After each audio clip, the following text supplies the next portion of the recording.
कहते हैं बाप बढ़ाना भैया सबसे बड़ा रुपया। सूडान के अंदर रूस और अमेरिका दोनों क्यों भिड़ गए हैं, और इनके भिड़ने के पीछे यूक्रेन भी एक वजह है और सोना भी एक वजह है। जहां एक तरफ ये सब कुछ हो रहा है तो सूडान को लेकर भारत में भी हंगामा मचा हुआ है। और इन सब के बीच में सबसे बड़ी खबर, अचानक से FBI भारत उतरी है और FBI के भारत उतरने से टेंशन में है चाइना, क्योंकि हालात अभी सही नहीं है। जानेंगे क्या कुछ चल रहा है जियोपॉलिटिक्स में, आइए जानते हैं इन खबरों को विस्तार से। मैं पिछले वीडियोस के कुछ कमेंट देख रही थी, मैंने देखा कुछ ऐसे निगेटिव कमेंट हैं जो बराबर आते हैं। और आपको बता दूं, ये वो लोग हैं जिनके दिमाग में इतना निगेटिव भरा हुआ है भारत के विषय में, भारत की रणनीतियों के विषय में, कूटनीति के विषय में, कि अभी जो बदलाव हो रहा है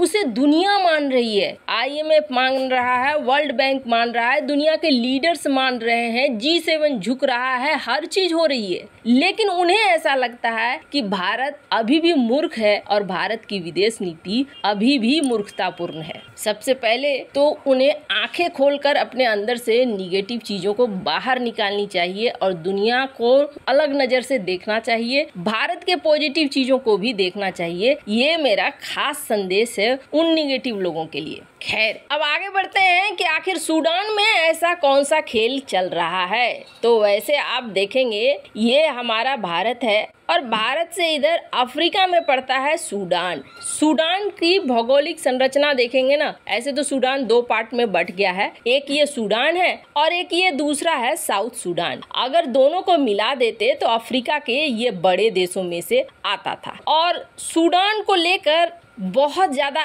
एग्रेसिव था रूस और अमेरिका।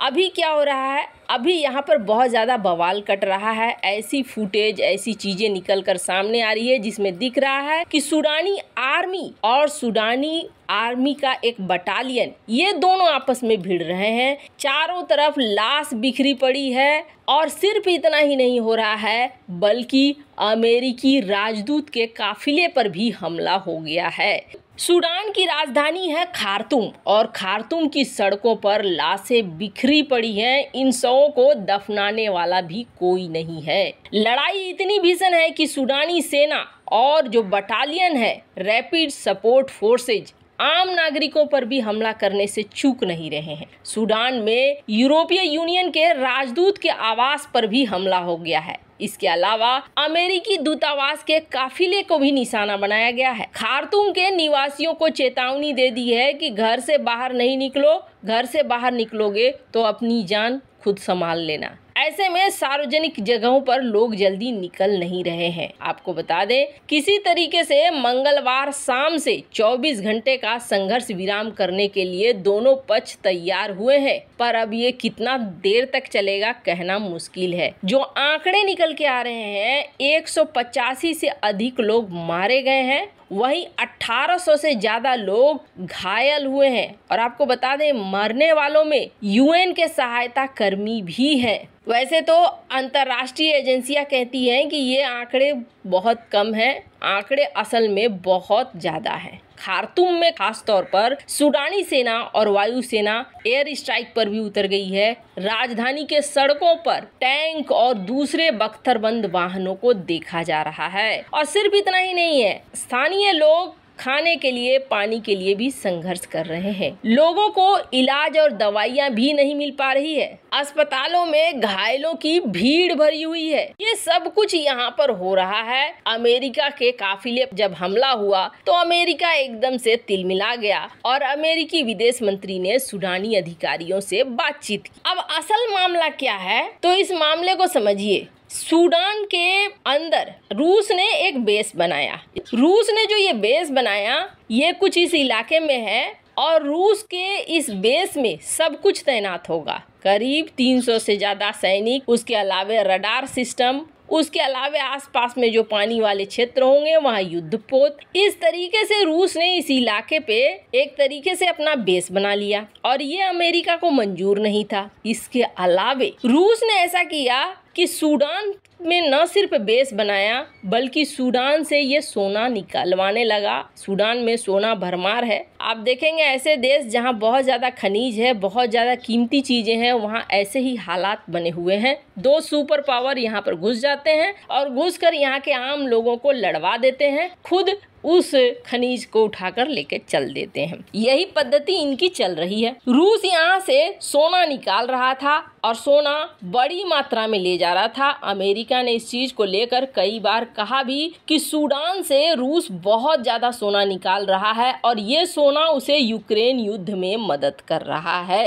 अब कहा यह जा रहा है कि सूडान में रूस का सब कुछ ठीक ठाक चल रहा था, पर अमेरिका और अमेरिकी एजेंसियों ने यहाँ पर नजर देनी शुरू कर दी है, जिसका परिणाम यह है कि सूडान के अंदर गृह युद्ध का माहौल हो गया है। यानी कहें तो यहाँ पर दो शक्तियां अपने अपने फायदे के लिए कथित तौर पर गृह युद्ध करवा रही हैं, अलग अलग को सपोर्ट करके आपस में ही लड़वा रही हैं। खैर, जहां एक तरफ ये सब कुछ हो रहा है तो वहीं दूसरी तरफ भारत में बवाल क्यों मच रहा है सूडान को लेकर, तो आपको बता दें सूडान में भारत के 31 लोग अभी फंसे हुए हैं और भारतीय विदेश मंत्रालय इसे निकालने की कोशिश कर रहा है। पर इन्हीं सबके बीच में कर्नाटक के एक नेता है, कांग्रेसी नेता सिद्धारमैया, इन्होंने एक ट्वीट कर दी और ट्वीट करके ये कह दिया कि सरकार कुछ भी नहीं कर रही है, सरकार फंसे हुए लोगों को वापस लाने के लिए कुछ भी नहीं कर रही है। और इसी पर हमारे विदेश मंत्री भड़क गए और उन्होंने कहा कि मैं नहीं जानता था कि आप इस तरीके से बोल सकते हैं,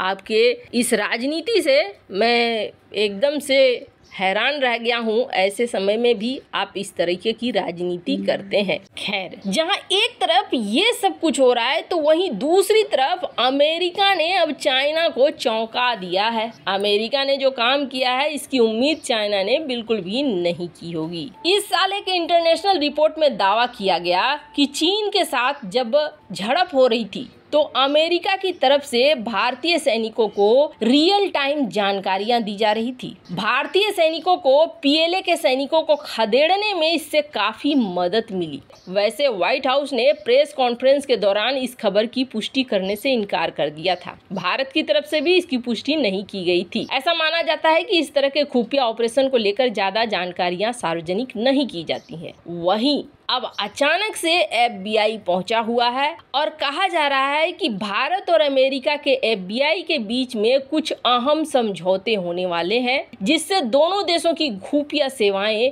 और ज्यादा मजबूत होगी। अमेरिका के फेडरल ब्यूरो ऑफ इन्वेस्टिगेशन यानी FBI के इंटरनेशनल ऑपरेशंस डिवीजन के असिस्टेंट डायरेक्टर रेमन डूडा मंगलवार को भारत की राजधानी नई दिल्ली पहुंचे और भारत में इन्होंने अधिकारियों के साथ मुलाकात की। कहा जा रहा है कि इसमें कुछ समझौते किए जाएंगे। खैर, बहुत सारी चीज हैं, जैसे कि भारत में अमेरिकी राजदूत एरिक गारसेटी आ चुके हैं और भारत में उनका स्वागत भी किया गया है। इन्होंने अपना कार्यभार भी संभाल लिया है। इसके बाद अब इस दिशा में आगे बढ़ना, मतलब हालात अगर खराब होते हैं तो भारत को अब अमेरिका पूरी तरीके से मदद करने को तैयार है। वैसे आपको क्या लगता है, क्या भारत सही दिशा में चल रहा है या नहीं? कमेंट कर अपनी राय जरूर बताएं।